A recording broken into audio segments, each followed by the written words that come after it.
Take graphics প্রতি তোমাদেরকে স্বাগতম। আজকে আফটার ইফেক্ট টিউটোরিয়ালের দ্বিতীয় পর্ব। এই পর্বে তোমাদেরকে আমি আফটার ইফেক্টের ইন্টারফেসের সাথে পরিচয় করিয়ে দেব। তো ভিডিওটি শুরু করার পূর্বে তোমাদের কাছে একটাই অনুরোধ, ভিডিওটি যদি তোমাদের কাছে একটু ভালো লেগে থাকে তো অবশ্যই একটা লাইক এবং কমেন্ট করে দিও, এবং এখনো পর্যন্ত চ্যানেলে সাবস্ক্রাইব না করে থাকলে অবশ্যই একটা সাবস্ক্রাইব করে দিও। তো এই মুহূর্তে আমি আমার ডেস্কটপে চলে এসেছি। এখান থেকে আমি কি করব, আমার কিন্তু টাস্ক বারে আফটার ইফেক্টটা পিন করা আছে, ঠিক আছে। তো আমি এইখান থেকে চাইলে ডবল ক্লিক করে ওপেন করতে পারি। তো তোমরা যদি এখানে পিন না করে রাখো তাহলে তোমরা চাইলে এইখানে যেতে পারো স্টার্ট বাটনে, দেন তোমাদের এইখানে থাকতে পারে অ্যাপস, ঠিক আছে। তো তোমরা এইখান থেকেও ডবল ক্লিক করলে আফটার ইফেক্টটা ওপেন করতে পারো। তো আমি এখান থেকে ডবল ক্লিক করে নিচ্ছি, সরি এটা কেটে দিচ্ছি। তো আফটার ইফেক্টে ডবল ক্লিক করলে কিছুক্ষণের মধ্যেই কিন্তু আমাদের সামনে এইভাবে ইন্টারফেস সহ চলে আসবে, ওপেন হয়ে যাবে আর কি। তো কিছুক্ষণ সময় নেই, ঠিক আছে, একটু লোড হতে আর কি, তোমরা একটু ওয়েট করবে।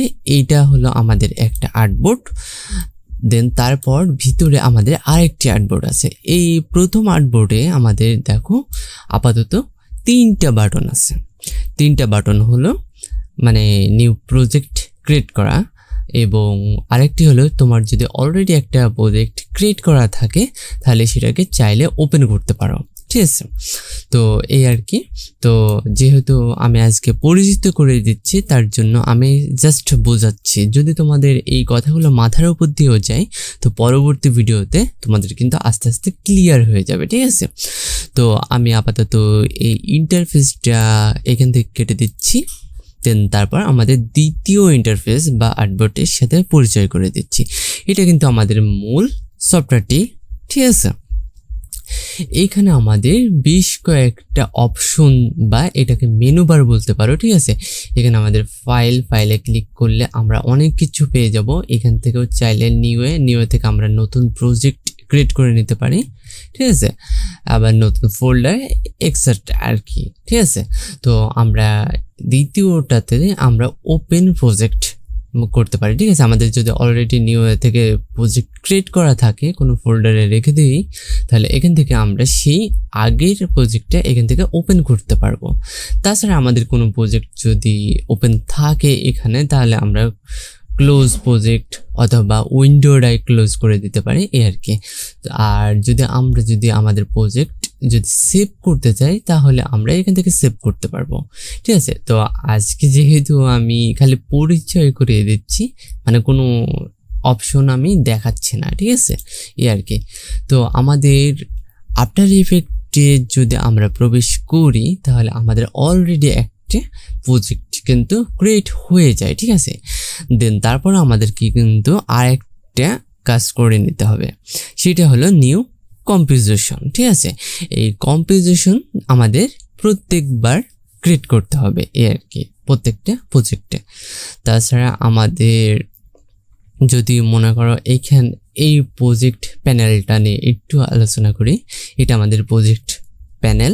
এখানে আমাদের বিভিন্ন রকমের কম্পোজিশন এবং আমাদের ভিডিও, অডিও এবং আমাদের অ্যানিমেশন করার জন্য যত এলিমেন্ট দরকার আমাদের এইখানে থাকবে আর কি, ঠিক আছে। আর এইটা আমাদের টাইমলাইন, ঠিক আছে। আস্তে আস্তে সব কিছু দেখাবো।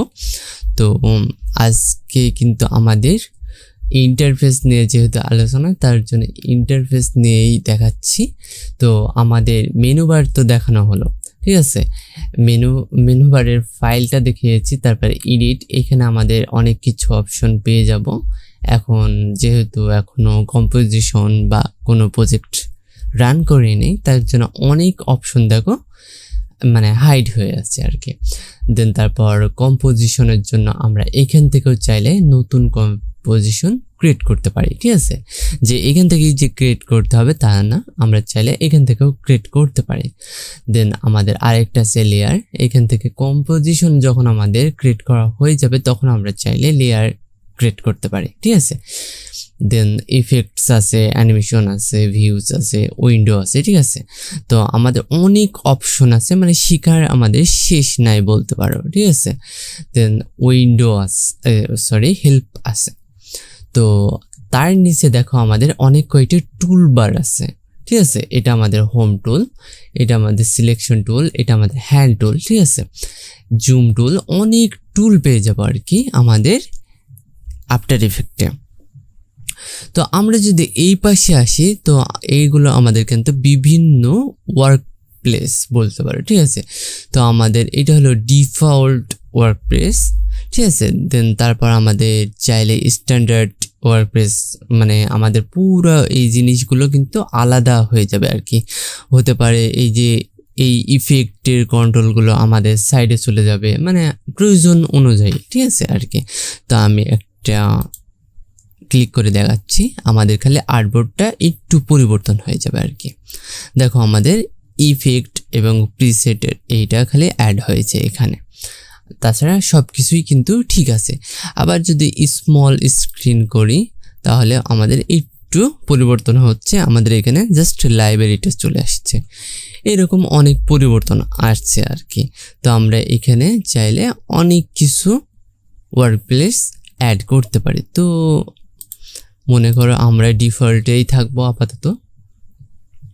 তো ইন্টারফেস পরিচিত এই পর্যন্তই।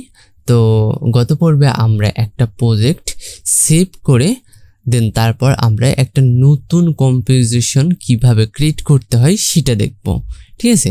তো আজকের ভিডিওটি এই পর্যন্তই, বেশি লং করব না, কারণ অনেক কিছু শিখে গেলে তখন মানে একই ভিডিওতে যদি অনেক কিছু শেখানোর চেষ্টা করি তাহলে হয়তো মাথার উপর দিয়ে যাবে, কিচ্ছু বুঝবে না।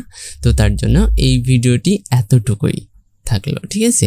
তো ভিডিওটি ভালো লেগে থাকলে অবশ্যই একটা লাইক এবং কমেন্ট করে দিও, এবং চ্যানেলে এখনো পর্যন্ত সাবস্ক্রাইব না করে থাকলে অবশ্যই একটা সাবস্ক্রাইব করে দিও।